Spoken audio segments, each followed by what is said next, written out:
Okay, so I am working on the patchwork quilt now with the flannel, and I did just want to kind of show you it is patchwork, but at the same time I do have like some running rows that are going to be the same.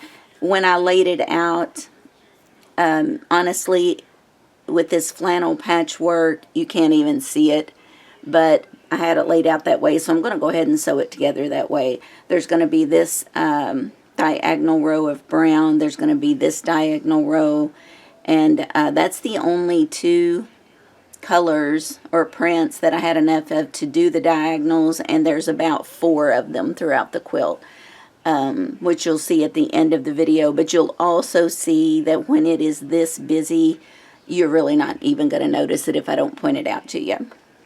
So first 2 rows down, I'm going to keep going.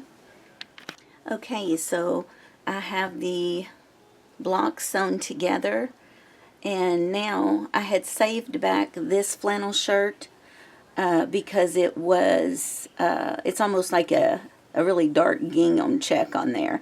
So I decided to use this one as a border, since all of the others have similar, patterns in different colors. This one was too different. It almost looks solid, and so I decided this might make a good border. So I'm going to sew these strips together and go ahead and border the top and bottom first.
Okay, so get this opened up here a little bit so you can see what I was talking about with the pattern being so completely different but still being one of the flannel shirts.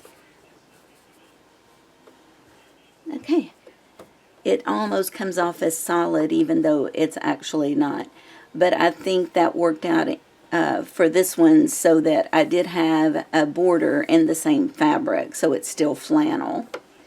But I did just want to point that out. I'm going to go ahead and finish bordering this quilt.